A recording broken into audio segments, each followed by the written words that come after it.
आत्मकथा क्या होती है? ऑटोबायोग्राफी। जब अपने जीवन के बारे में आप जिसमें लिखते हो वो ऑटोबायोग्राफी हो जाती है। वो कहते हैं मैं भी जीवन का भार लिए फिरता हूँ, लेकिन जीवन में प्यार लिए फिरता हूँ। और फिर दूसरी लाइन में कहते हैं कि लहरों पर मस्त बहा करता हूँ, भाई लहरें अपने आप ही मुझे पार करवा देंगी। इमेजिन करो कि मेरा और जग का क्या नाता है? मेरा और जग का कोई नाता नहीं। ऐसे जग तो मैं रोज बनाता हूँ और रोज मिटाता हूँ। वो थका हुआ है, वो इतनी तेज नहीं चल पा रहा था, लेकिन जब उसको याद आता है कि घर पे उसका कोई इंतजार कर रहा है, उसके कदम। हेलो एवरीवन, तो स्वागत है आपका आज की क्लास में। मैं आपकी हिंदी एजुकेटर अदिति पुरोहित। तो आज की क्लास में हम पढ़ने वाले हैं आपकी जो किताब है आरो, उसकी पहली कविता आत्म परिचय और दिन जल्दी जल्दी ढलता है एक गीत, जिसको लिखा है हरिवंश राय बच्चन ने। आज की क्लास में हम इन दोनों कविताओं का सारांश पढ़ेंगे, लाइन टू लाइन पढ़ेंगे, साथ में ही एमसीक्यूज पढ़ेंगे। तो जिन्होंने पढ़ रखा है उनका रिवीजन हो जाएगा, जिन्होंने कभी नहीं पढ़ा है उनको भी समझ में आ जाएगा। तो चलो क्लास को हम स्टार्ट करते हैं। क्यूटीज, तो मैं अपने बच्चों को प्यार से क्यूटीज बोलती हूँ। तुम लोग चाहे जितने बड़े हो जाओ, अपने अंदर इनोसेंस हमेशा रखना, ठीक है? जो मासूमियत है वो हमेशा बना के रखना, वो तुम्हें किसी भी गलत काम को करने से रोकेगी, ठीक है? तो क्यूटीज, तुम लोग आज से मेरे क्यूटीज हो, जितने भी बच्चे मुझे देख रहे हैं सभी लोग। और ये रहा मेरा टेलीग्राम चैनल, इसको तुम स्कैन कर लेना, क्योंकि मैं यहाँ पर 10th और 12th के बच्चों के लिए पूरी समरी लेके आती हूँ, क्वेश्चंस करवाती हूँ, उनके प्रैक्टिस करवाती हूँ। तो बस जल्दी से जाओ, इसको स्कैन करो और ज्वाइन करो। तो आज की क्लास में हम कैसे पढ़ेंगे? आज की क्लास में तो देखो, हम सबसे पहले तो लेखक का परिचय देखेंगे, ठीक है? सबसे पहले लेखक का परिचय देखेंगे, फिर कविता आत्म परिचय का सारांश देखेंगे और लाइन टू लाइन भी देखेंगे। इसको हम लाइन टू लाइन भी पढ़ने वाले हैं, ठीक है? लाइन टू लाइन भी पढ़ने वाले हैं। उसके बाद कविता जो हमारी दूसरी है, दिन जल्दी जल्दी ढलता है, एक गीत को पढ़ेंगे। उसके बाद हम बहुविकल्पीय प्रश्न करेंगे, जिससे तुम्हें समझ में आ जाए तुम्हें समझ आ रहा है या नहीं आ रहा है। खुद का टेस्ट तुम्हें करना है। तो चलो स्टार्ट करते हैं। सबसे पहले हम जानेंगे लेखक का परिचय। तो लेखक कौन बताया? अभी मैंने तुम्हें पहले ही स्लाइड पे लिखा था लेखक का परिचय, लेखक का नाम लिखा था। क्या नाम था लेखक का? हरिवंश राय बच्चन। क्या नाम था? हरिवंश राय बच्चन। हरिवंश राय बच्चन। ये पता कौन है? ये कौन है? ये अमिताभ बच्चन के पिताजी हैं और अभिषेक बच्चन के दादाजी हैं। पता होगा, ये नहीं पता है तो अभी जान लो। तो कौन है? ये रहे हमारे हरिवंश राय बच्चन। तो इनका जन्म और मृत्यु और थोड़ी सी इनकी शिक्षा के बारे में जान लेते हैं। देखो, सीबीएसई बोर्ड में तो नहीं आता है लेखक का परिचय, लेकिन जो और स्टेट बोर्ड हैं, अगर उनमें एनसीईआरटी चल रही है तो उनमें जीवन परिचय पूछा जाता है। तो तुम लोग बहुत ध्यान से पढ़ोगे। हरिवंश राय बच्चन। हरिवंश राय बच्चन का जन्म 27 नवंबर 1907 को इलाहाबाद, अब प्रयागराज में हुआ था। इलाहाबाद को अब प्रयागराज कहते हैं, तो याद रखना। वर्ष 1942 और 52 तक ये इलाहाबाद के विश्वविद्यालय के प्राध्यापक रहे। तत्पश्चात आकाशवाणी के साहित्यिक कार्यक्रम में ये जुड़ गए। फिर विदेश मंत्रालय में हिंदी विशेषज्ञ के रूप में ये कार्यरत रहे। इन्होंने विदेश मंत्रालय में भी काम किया। इनकी प्रमुख रचनाएं इस प्रकार हैं। इनका काव्य संग्रह, मतलब इनकी कविताओं का जो संग्रह है, बहुत फेमस है, सबको पता होना चाहिए। मधुशाला, ठीक है? मधुशाला, मधुबाला और मधु कलश, निशा, निमंत्रण, एकांत संगीत, आकुल अंतर और मिलय यामिनी, सतरंगिणी, आरती और अंगारे, नए पुराने झरोके और टूटी फूटी कड़ियां, ये थे इनके कविताओं के संग्रह। कविता मतलब एक बुक है और उसमें उनकी कम से कम 10, 15 या 20 कविताएं लिखी हुई हैं, उसको संग्रह बोलते हैं। अब आ जाती है इनकी आत्मकथा। आत्मकथा क्या होती है? ऑटोबायोग्राफी। जब अपने जीवन के बारे में आप जिसमें लिखते हो वो ऑटोबायोग्राफी हो जाती है। लेकिन जब आपके जीवन में कोई और लिखता है तो वो हो जाती है जीवनी, उसको जीवनी बोलते हैं, ठीक है? बायो ऑटोग्राफ नहीं, क्या होती है? बायोग्राफी। हाँ, ठीक है, चलो हिंदी में पढ़ रहे हैं तो देखो, हिंदी में आत्मकथा बोलते हैं, ऑटोबायोग्राफी, और जब कोई और लिखता है उसको जीवनी बोलते हैं। तो क्या है? क्या भूलूं, क्या याद करूं, नीड़ का निर्माण फिर, और बसेरे से दूर, 10 द्वार के सोपान तक, ठीक है? सोपान तक। अनुवाद इन्होंने किसका किया है? ट्रांसलेट किया है इन्होंने हेमलेट, जनगीता और मैकबेथ। डायरी देखो इनकी, प्रवासी की डायरी, प्रवासी क्योंकि ये बाहर भी रहे हैं, बाहर भी पढ़ने गए हैं, तो प्रवासी की डायरी मतलब जो बाहर जाके लोग रहते हैं उनके लिए इन्होंने लिखा है, मतलब जब खुद के ही बारे में लिखा था वो। उनका देवशान 1903 मुंबई में हुआ था, ठीक है। तो जन्म इनका कब हुआ था? 1907 में, और इनकी मृत्यु कब हुई? 2003 में, ठीक है। बस इतना याद रखना। अब आ जाते हैं हम अपनी कविता पर। कविता का नाम है आत्म परिचय, ठीक है। आत्म परिचय, खुद का परिचय। तो लेखक यहाँ पर अपना परिचय नहीं दे रहा है अभी, बस वो ये बता रहा है कि उसके जीवन में भी बहुत समस्याएं हैं, लेकिन एक चीज है जो उसको हमेशा बचा लेती है, वो है प्रेम। और प्रेम होती ही ऐसी चीज है, ठीक है। प्यार करना, प्रेम करना जो आजकल लोग करते हैं वो वाला नहीं, असली प्रेम, ठीक है। तो लेखक यहाँ पे बताता है कि मेरे जीवन में भी बहुत समस्याएं हैं, सब कुछ है, लेकिन एक प्रेम है जो मुझे हर तरीके की परिस्थिति से बचा लेता है, मुझ पर अपना प्रभाव नहीं छोड़ता। जहां पर लोग लोग क्या है, भोग विलास में पड़े हुए हैं, उन्हें धन इकट्ठा करना है, वैभव जोड़ना है, प्रसिद्धि पानी है, वहां पर मुझे सिर्फ प्रेम पाना है। तुम इनके जितने भी पद आएंगे, यहाँ पर स्टैंजा जितने भी आएंगे, सब में देख लेना, उसमें इन्होंने प्रेम को महत्व दिया है। तो चलो इसको लाइन टू लाइन पढ़ते हैं। आत्म परिचय क्या है? पहला, देखो चार चार लाइनों से देखेंगे हम, ठीक है। ये चार और ये चार। आसान कविता है, बहुत आसान भाषा में लिखी है, बस तुम्हें थोड़ा सा ध्यान देना है। क्या लिखते हैं? लिखते हैं, मैं जग जीवन का भार लिए फिरता हूँ, फिर भी जीवन में प्यार लिए फिरता हूँ। देखो आ गया प्यार, तो इनके हर पंक्ति में आपको प्यार मिलेगा ही मिलेगा। कर दिया किसी ने झरंकृत जिसको, झरंकृत मतलब क्या होता है? छू कर उसमें कंपन पैदा कर देना। जैसे ये रही गिटार टाइप की, ठीक है, ये तो वीणा जैसी लग रही है। जब तुम इन तारों को छूते हो, है ना, तो इनमें क्या होने लगता है? कंपन होने लगता है, वाइब्रेशन होने लगता है, ये वाइब्रेट करने लगती हैं।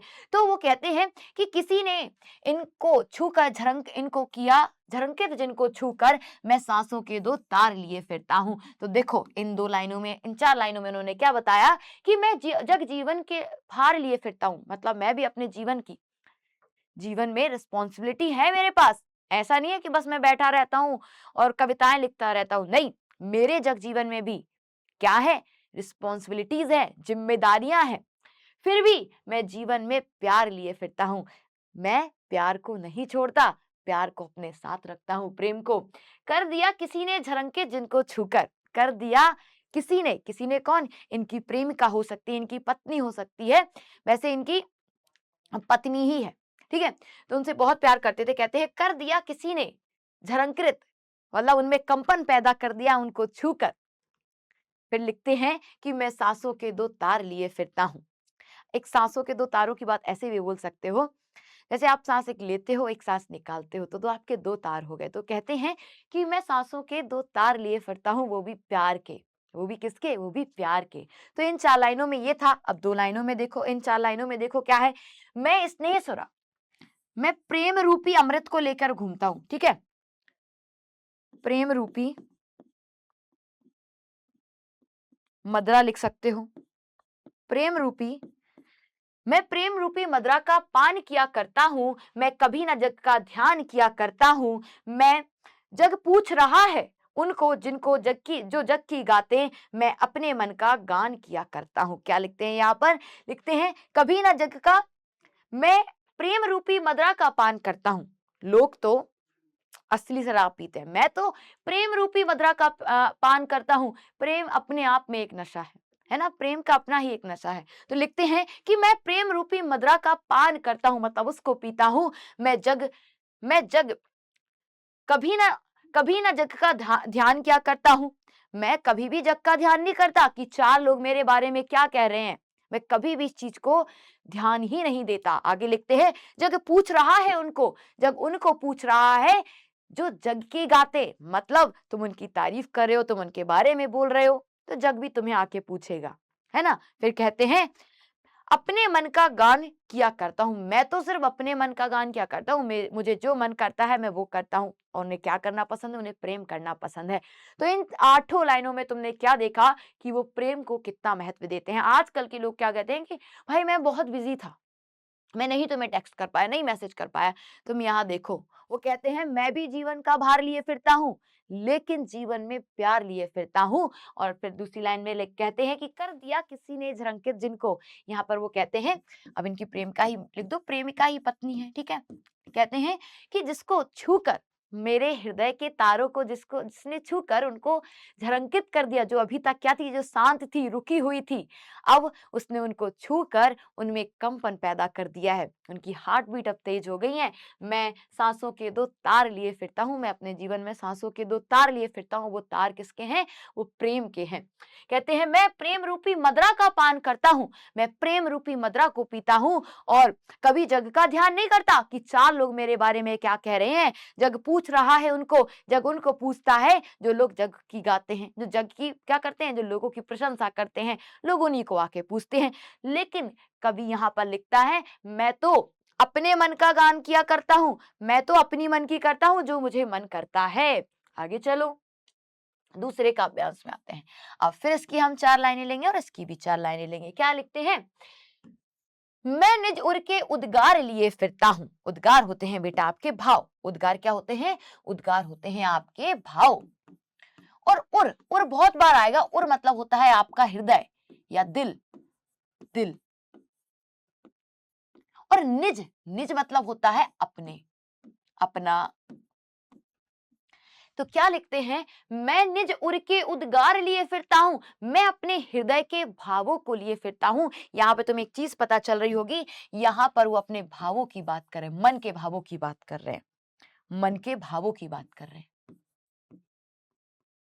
मन के भाव। क्या लिखते हैं? मैं निज उर के उद्गार लिए फिरता हूँ, मैं निज उर के उपहार लिए फिरता हूँ। यह अपूर्ण संसार न मुझको भाता, मैं स्वप्नों का संसार लिए फिरता हूँ। एक तो ये कवि, एक तो ये कवि हैं, तो इनके पास स्वप्नों का ही संसार होता है। ये सोचते हैं और अपनी ही दुनिया में जीते हैं। इसलिए वे लिखते हैं कि मैं तो अपने हृदय में भावों को लिए फिरता हूँ, भावों को, इमोशंस को मैं निज उर के उपहार लिए फिरता हूं। और मैं अपने हृदय के ही उपहार, मतलब उनके पास गिफ्ट करने को क्या है? अपने भाव। कविता लिख देगा, दान कर देगा, प्रेम की कविता लिख देगा। तभी तो उन्होंने मधुबाला, मधु कलश, मधुशाला कविताएं लिखी हैं। तो कहते हैं कि मैं निज, निज मतलब अपना, और मतलब हृदय के, उपहार मतलब गिफ्ट, मैं अपने हृदय के उपहार लिए फिरता हूं। मुझे किसी को सांसारिक गिफ्ट देने की जरूरत नहीं है कि मैं जाके कोई गाड़ी गिफ्ट कर दूं या किसी को कुछ गिफ्ट कर दूं, नहीं, मैं तो अपने हृदय के जो भाव हैं उन्हीं को उपहार में देता हूं। ये बात समझना बहुत डीप है। यह है, यह अपूर्ण संसार ना मुझको भाता। कहते हैं ये अपूर्ण संसार मुझको नहीं भाता। ये अपूर्ण क्यों कह रहे हैं? क्योंकि लोग यहाँ पर प्रेम नहीं कर रहे, यहाँ पर लोग प्रेम नहीं कर रहे, प्रेम का दिखावा कर रहे हैं, है ना, चीजें गिफ्ट करिए अगर, और उनको प्रेम करना नहीं आता कि असली प्रेम होता क्या है। ना उन्हें किसी का अच्छा करना है, भला सिर्फ अपना ही स्वार्थ पूरा करने में लोग लगे हुए हैं। तो लिखते हैं यह अपूर्ण संसार ना मुझको भाता। अपूर्ण संसार क्यों बोला इन्होंने? क्योंकि उनको प्रेम करना नहीं आता। ठीक है। मैं स्वप्नों का संसार लिए फिरता हूं, मैं स्वप्नों का, ड्रीम्स का संसार लिए फिरता हूं, क्योंकि मुझे संसार तो भाता नहीं है। क्योंकि सपने तो कम से कम पूरे हो सकते हैं, सपने तो पूरे हो सकते हैं, सपनों में तो वो अच्छा संसार देख सकता है। अब 4 लाइनें देखो। मैं जला हृदय में अग्नि दाह करता हूं, मैं जला हृदय में, अभी अब प्रेम रूपी अग्नि भी, मतलब जो प्रेम होती है उसकी भी अग्नि होती है ना, लेकिन उसका मजा अलग है। वो लिखते हैं कि मैं जला हृदय में अग्नि दाह करता हूं, मैं अपने हृदय में प्रेम रूपी अग्नि जलाकर दहकता रहता हूं, जलता रहता हूं। प्रेम रूपी अग्नि जलाकर अपने हृदय में, मैं जला हृदय में, मैं अपने हृदय में प्रेम रूपी अग्नि को जलाकर दहकता रहता हूं, जलता रहता हूं। सुख दुख दोनों में मग्न रहा करता हूं, चाहे सुख हो चाहे दुख हो, मैं मग्न रहता हूं, मस्त रहता हूं। मैं दुख में बहुत ज्यादा दुखी नहीं हो जाता और सुख में बहुत ज्यादा सुखी, अरे भाई सब मेरे लाइफ में चिल चल, नहीं, वो बढ़िया मस्त रहता है। दुख में भी सेम अपना उछल रहा है, कूद रहा है, और सुख में भी अपना उछल कूद रहा है। तो कह रहा है मैं मग्न रहता हूं सुख दुख दोनों में। जग भव सागर तरने को नाव बनाए। अब यहाँ पर जग, यहाँ पर लोग लिखते हैं कभी कि लोग, संसार के जो लोग हैं वो भवसागर, संसार रूपी सागर को, भवसागर मतलब है इस संसार रूपी सागर को पार करने के लिए नाव बना रहे हैं। भवसागर मतलब सांसारिक, सांसारिक रूपी सागर। ठीक है, क्या लिखते हैं, जग भाव सागर, लोग इस सांसारिक रूपी सागर को पार करने के लिए, तरने को, तार करने मतलब पार करने के लिए नाव बना रहे हैं। पार करने के लिए क्या बना रहे हैं, नाव बना रहे हैं। मैं भव मौजों पर मस्त बहा करता हूं, मैं भव मौजों पर, मैं तो अपने ही भावों में मस्त बहा करता हूं। भाव यहां पर मैं लहरों पर, मौजों मतलब होता है लहरों पर, लहरों पर मस्त बहा करता हूं। भाई लहरें अपने आप ही मुझे पार करवा देंगे। इमेजिन करो, लोग इस सांसारिक भवसागर को पार करने के लिए नाव बना रहे हैं, जहां पर कवि कह रहा है कि मैं तो लहरों के भरोसे हूं, उनमें ही मस्त बहा करता हूं, लहरें आराम से उठा उठा के उसे पार करवा देंगी इस संसार को। ठीक है, जो आएगा मतलब सब देखा जाएगा, मस्त मौज अपने करते रहेंगे। तो क्या लिखते हैं कि मैं जला हृदय में अग्नि, मैं अपने हृदय में प्रेम की अग्नि जलाकर दाह करता हूँ और सुख दुख दोनों में मस्त मग्न रहा करता हूँ। दोनों, चाहे सुख हो चाहे दुख हो, दोनों में मस्त रहता हूँ। जो भव सागर तरने को नाव बनाए, और ये संसार है, जो लोग हैं, जो संसार के जो लोग हैं वो सांसारिक सागर को पार करने के लिए नाव बना रहे हैं, कुछ ना कुछ अपना रहे हैं कि कोई कर्म करने, कांड करने लग रहा है, कुछ कोई कर रहा है, मैं तो सिर्फ प्रेम करके मस्त लहरों पर मस्त बहा करता हूँ, लहरें मुझे ही अपने आप पार करवा देंगी नाव, इस संसार को। अगला देखो, फिर इनको देखो, चार और इन चार को, इन चार में क्या बताया गया है, मैं यौवन का, यौवन मतलब युवावस्था का, युवावस्था का, जब तुम 18 के हो जाओगे तब तुम यौवन में आ जाओगे। ठीक है, तो युवावस्था का, युवावस्था का उन्माद, मस्ती, उन्माद मतलब होता है बेटा मस्ती लिए फिरता हूँ। लेखक यहाँ पर कवि आपका लिखता है कि मैं तो युवा अवस्था की मस्ती लिए फिरता हूँ। जो युवा होते तो देखो मस्त, एकदम मस्त घूमते हैं, गाड़ी उठाई, अपने 4 चक्कर लगाए, मतलब ऐसा करने के लिए नहीं कह रही हूँ, लेकिन वो मस्त रहते हैं, उनको कोई फिक्र नहीं होती क्या चल रहा है देश दुनिया में। है, मैं यौवन का मतलब ये तो रहता है कि क्या चल रहा है, वरना जेन जी प्रोटेस्ट कैसे हो जाते अगर वो नहीं पता करते, है ना। मतलब मस्त रहते हैं, वो चिल रहते हैं। जैसे तुमने जेन जीज को देखा होगा कितने मस्त हैं, उन्हें कोई दबा नहीं सकता, उन्हें कोई रोक नहीं सकता, पावर है भाई अपनी जेन जी की। कहते हैं मैं युवा अवस्था की मस्ती को लिए फिरता हूँ, मैं उन्मादों में भी अवसाद लिए फिरता हूँ। अब थोड़ा सा यहाँ पे कभी सीरियस हो रहा है। सीरियस कैसे, कहता है कि उन्माद, उन्माद मतलब होता है मस्ती, और मस्ती में भी उन अवसाद है, दुख है उसे, वो किसी को नहीं बता रहा है क्या होगा दुख बता के। भाई अवसाद मतलब क्या होता है, दुख,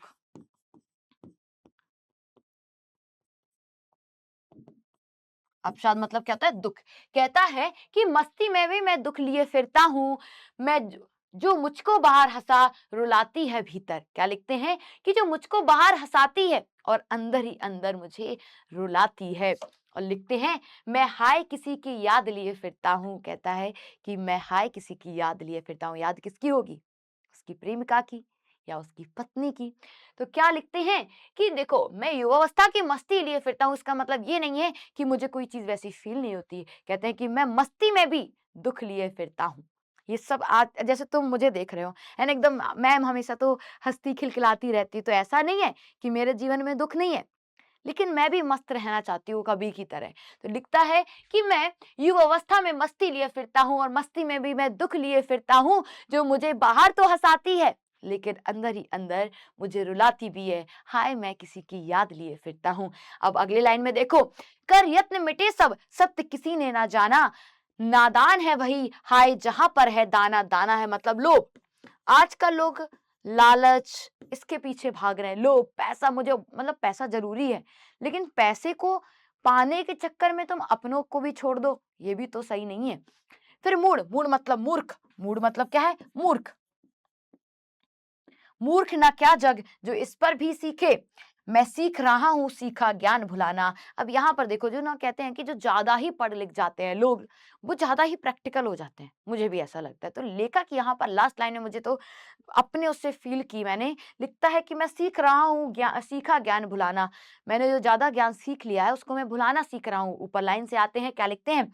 कर यत्न मिटे सब सत्य किसी ने ना जाना। जीवन का क्या सत्य है? लोग बड़े-बड़े लोग हैं जो जीवन के सत्य को ढूँढ रहे हैं, लेकिन कोई जान नहीं पाया, कोई भी नहीं जान पाया। जीवन का सत्य है प्रेम। और प्रेम वही नहीं जो एक एक लड़का एक लड़की से करता है। प्रेम कुछ भी हो सकता है, आप अपने भाई-बहन से कर सकते हो, अपने माता-पिता से कर सकते हो, अपने लोगों से करो, वो प्रेम। आप सबको प्रेम दो। एक प्रेम की दुनिया हो जहाँ पर कोई किसी के लिए घृणा भी ना रखे, नफ़रत भी ना हो किसी के अंदर। ऐसा प्रेम की बात कर रहे हैं वो। कर यत्न मिटे सब, सत्य किसी ने ना जाना। कोई भी जीवन के सत्य को नहीं जान पाया। सबने कितने ही प्रयत्न कर लिए, सब खराब हो गए। नादान भइए हाय जहाँ पर है दाना। अब जो लोभ जहाँ पर भी लोभ है, वहाँ पर जितने भी नादान लोग हैं जिन्हें सही गलत नहीं पता है ना? जिन्हें सही गलत नहीं पता है, वो लोभ की तरह भाग रहे हैं, लोभ की तरफ भाग रहे हैं। लिखते हैं फिर मूढ़ ना क्या जग, क्या अब तुम्हें नहीं लगता कि जो संसार है वो मूर्ख है? जो इस पर भी सीखे, जो इस पर भी सीख रहे हैं। मतलब अभी भी सीख रहे हैं कि सत्य जानने के लिए हमें क्या-क्या सीखना है, पता नहीं कई तरीके की नई-नई चीज़ें सीख रहे हैं।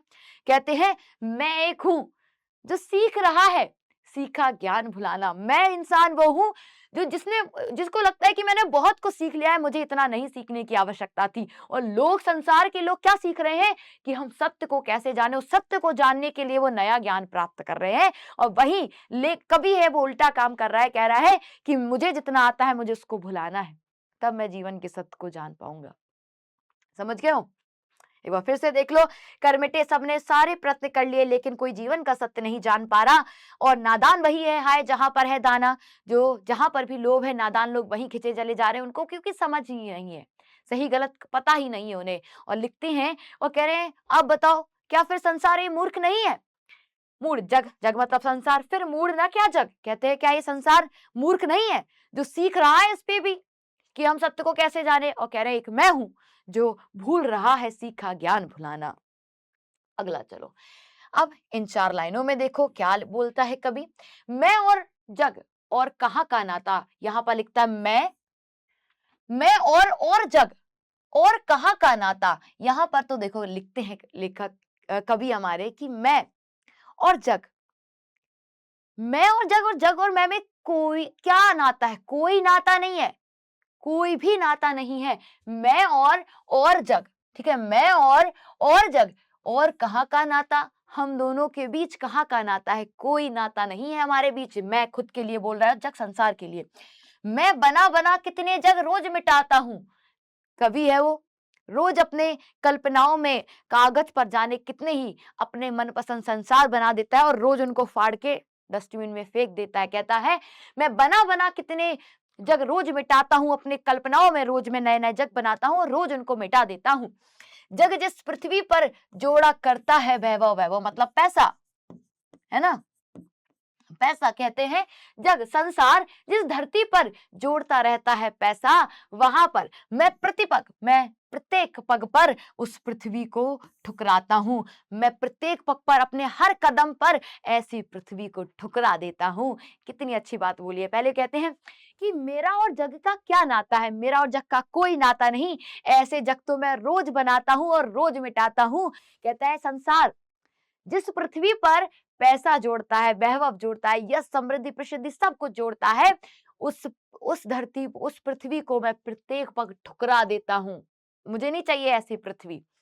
अगली 4 लाइनों में देखो क्या बताया गया है। अगली 4 लाइनों में है, मैं रोज रोदन में राग लिए फिरता हूँ। मैं निज मतलब होता है अपने, रोदन मतलब रोने में, है ना? रोने में। मैं अपने निज मतलब क्या बताया था? अपने। मैं अपने रोने में राग लिए फिरता हूँ। राग मतलब है बेटा प्रेम। मैं अपने गाने में भी मतलब अपने रोने में भी मैं राग एक प्रेम लिए फिरता हूँ। और लिखता है शीतल वाणी में आग लिए फिरता हूँ। मेरी जो बातें हैं, जो मैं बोलता हूँ, जो मेरी कविताएं हैं, वो बहुत शीतल होती है लेकिन उनमें भी आग होती है ना? पढ़ के ही पता चलेगा वो। हो जिस पर भूपों के प्रसाद निछावर। भूप मतलब होता है बेटा राजा, भूप मतलब क्या होता है राजा, और प्रसाद होते हैं बेटा महल। आपको पता है प्रेम पर राजाओं ने महलों के महल दान कर दिए, किसी ने तो ताजमहल जैसा महल बनवा दिया। तो प्रेम पर लोगों ने बहुत कुछ निछावर किया है, प्रेम पर लोगों ने बहुत कुछ निछावर किया है। तो यहां पर कवि लिखते हैं कि हो जिस पर भूपो राजाओं के महल निछावर। निछावर मतलब एकदम दे देना, जैसे हम पैसे ऐसे लेते हैं और किसी पे निछावर करते हैं उसे उड़ा देते, तो निछावर कर दिए, ऐसे ही महलों ऐसे ही दान कर दिए, ले जाओ तुम। मैं वह खंडर का भाग लिए फिरता हूं, मैं वह खंडर का, इनका प्रेम तो खंडर था, वो कहते हैं मैं तो अपने खंडर का ही भाग लिए फिरता हूं। समझ गए हो? मैं वह खंडर का भाग लिए फिरता हूं, प्रेम का। आगे चलो, आगे और लास्ट है इस कविता का, इस कविता मतलब आत्मपरिचय कविता का लास्ट है, उसके बाद आएगा दिन जल्दी जल्दी ढलता है। तो इसको देखो, मैं रोया जिसको तुम कहते हो गाना। कवि हो या भी कोई जो गीत गाता है, वो कहता है, देखो उनके भाव के उद्गार ही होते हैं, मन की भावनाएं होती हैं। तुम जब सैड सॉन्ग सुनते हो तो देखो उसकी आवाज में वो चीज दिखती है, समझ आती है तुम्हें। तो यहाँ पर भी वही कवि लिखता है, मैं रोया जिसको तुम कहते हो गाना। मैं रोया, असली में रो रहा है, लेकिन सबको लग रहा है कि वो तो गाना है भाई, सैड सॉन्ग है। मैं फूट पड़ा तुम कहते हो छंद बनाना, अब वो फूट फूट के रोने लगा। तुम कहते हो छंद बनाना, छंद क्या होते हैं, जो गाना होते हैं तो उसमें ऐसे पैराग्राफ बनते हैं, है ना, स्टेंजास बनते हैं, वो होता है आपका छंद बनाना। क्यों कभी कहकर संसार मुझे अपनाए, क्यों संसार मुझे कभी कहकर अपनाए, मैं दुनिया का हूं एक नया दीवाना। वो खुद को दुनिया का एक दीवाना कह रहे हैं, दुनिया का वो एक खुद को एक दीवाना कहते हैं संसार मुझे कभी कहकर क्यों स्वीकार कर रहा है, क्यों अपना रहा है। मैं तो एक नया दीवाना हूं, मैं तो एक दुनिया का एक नया दीवाना हूं जो सिर्फ प्रेम करना जानता है। मैं दीवानों का वेश लिए फिरता हूं, वेश क्या होता है, वेशभूषा, है ना, दीवाने होते हैं एकदम प्यार में मस्त रहते हैं, तो कहते हैं कि मैं दीवानों का भेष लिए फिरता हूँ, मैं मादकता निशेष लिए फिरता हूँ। निशेष मतलब होता है बिल्कुल बिल्कुल, शेष होता है बची थोड़ी बहुत, निशेष मतलब बिल्कुल भी नहीं बची, है ना। मैं मादकता निशेष लिए फिरता हूँ, जिसको सुनकर जग झूम झुके लहराए, मैं मस्ती का संदेश लिए फिरता हूँ। अभी लास्ट दो लाइनें समझना, जिसको सुनकर जग झूम झुके लहराए, मैं मस्ती का संदेश लिए फिरता हूँ। तुम जब इनकी कविताएं पढ़ोगे, मधुशाला, मधु कलश, तो उसमें सच में ऐसा संदेश है कि लोग झूमने लगते हैं, नाचने लगते हैं। इतनी अच्छी कविता है, कहते हैं जिसको सुन, इन दोनों का, एक तो वो दीवानों का वेश लिए फिरता है, मादकता ऐसी, मस्ती इतनी कि बिल्कुल ही मतलब कुछ शेष ही नहीं बचा है, मादकता को वैसे लिए फिरता है, और जिसको सुनकर संसार भी मस्त हो जाता है, संसार भी झूमने लगता है, लहराने लगता है। कहता है मैं तो सिर्फ मस्ती का संदेश लिए फिरता हूँ कि जीवन में तुम मस्ती करो, मस्ती रखो अपने जीवन में, है ना। तुम जब हंसते कूदते रहोगे तो अपने आसपास के वातावरण को भी अच्छा रखोगे।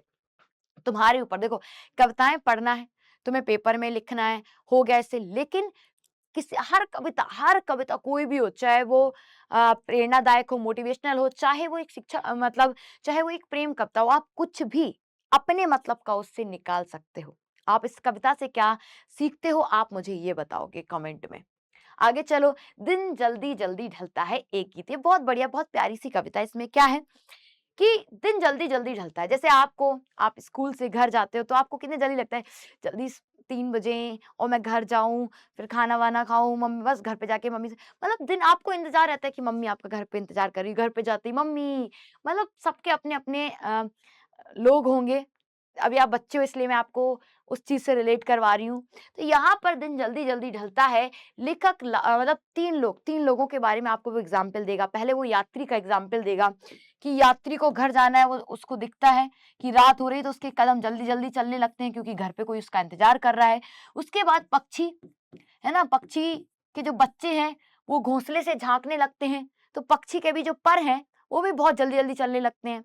लेकिन लास्ट में कवि अपने बारे में बताता है, कहता है कि मेरा कौन इंतजार कर रहा है घर पे जिससे मेरे पैर तेज हो जाए, बल्कि उसके पैर और रुक जाते हैं और कमजोर हो जाते हैं, उसकी गति धीमी हो जाती है, क्योंकि उसको याद आता है कि उसका कोई इंतजार नहीं कर रहा है।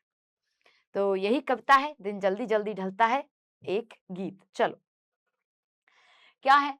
हो ना जाए पथ में रात कहीं, मंजिल भी तो दूर नहीं, यह सोच थका दिन का पंथी भी जल्दी जल्दी चलता है, दिन जल्दी जल्दी ढलता है। पंथी मतलब होता है बेटा यात्री।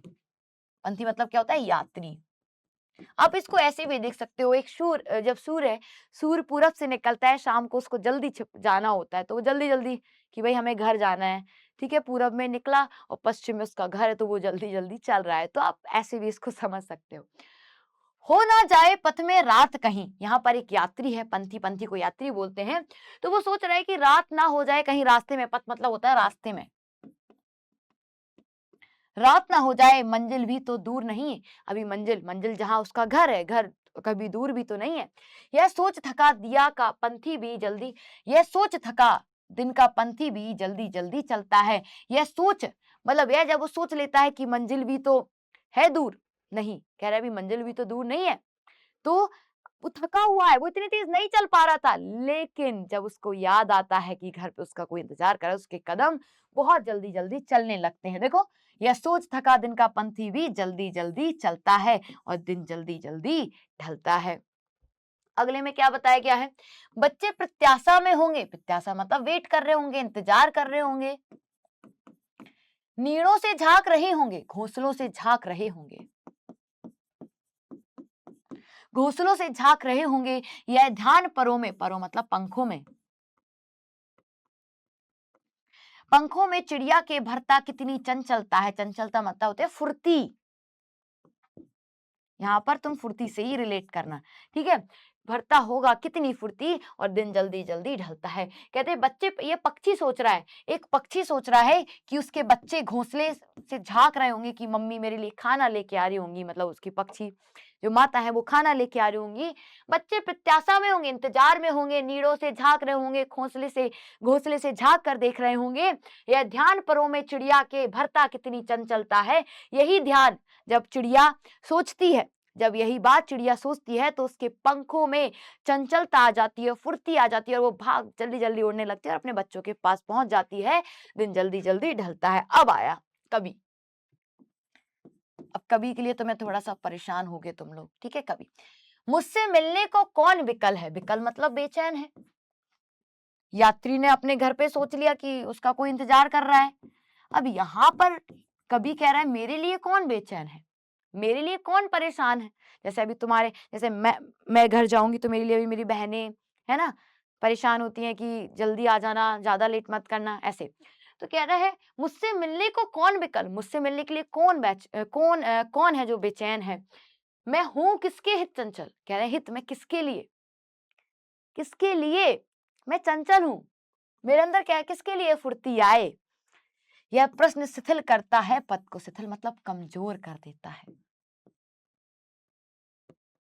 क्या कर देता है, कमजोर कर देता है पद को, मतलब पैरों को, अभी तक तो वो तेज चल भी रहा था, अब कमजोर हो गए।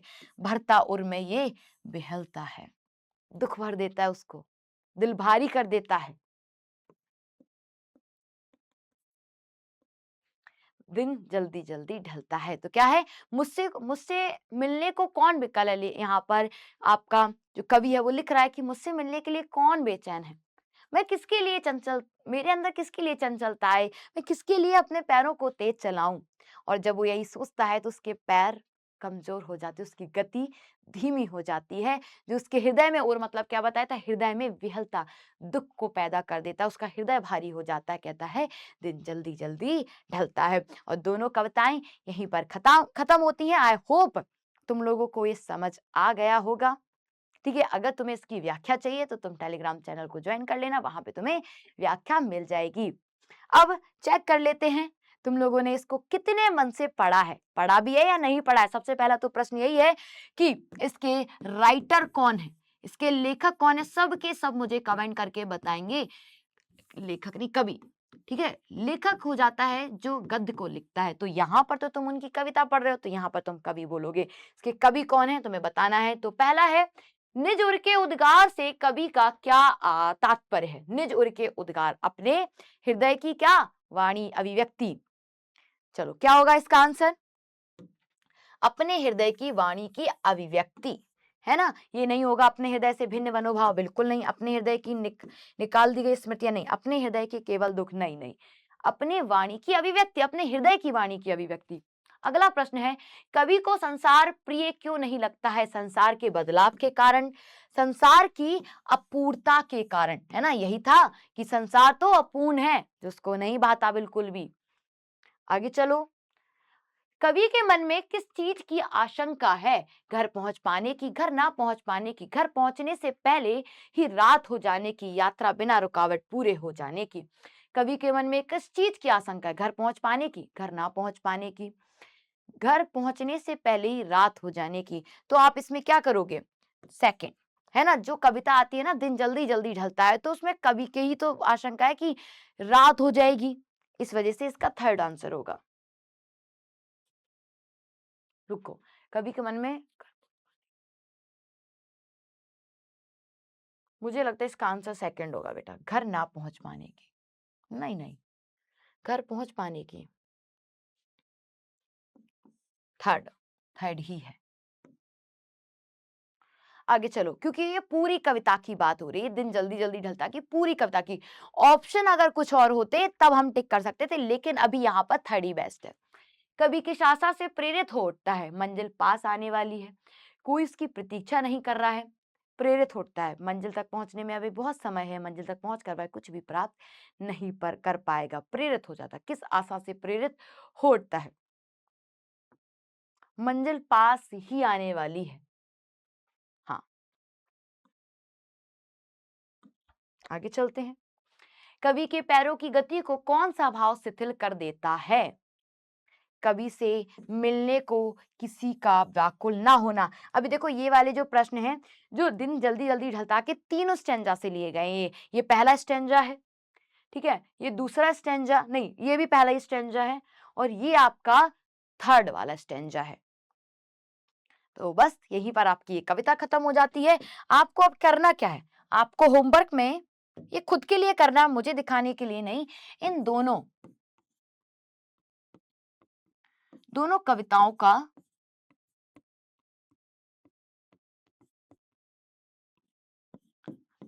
का सार लिखना, ठीक है? और ये रही तुम्हारे लिए क्यूट सी स्माइल। और आज की क्लास यहीं खत्म होती है। आई होप तुम दोनों को दोनों कविताएं समझ आ गई होंगी। इसी तरीके से हम इस पूरे पाठ्यक्रम को कंप्लीट करेंगे। हर चैप्टर को 20 या 40 मिनट या 30-40 मिनट में कंप्लीट कर देंगे। तो अगली वीडियो में मिलते हैं। आपको ta-ta, bye bye, take care, bye, love you.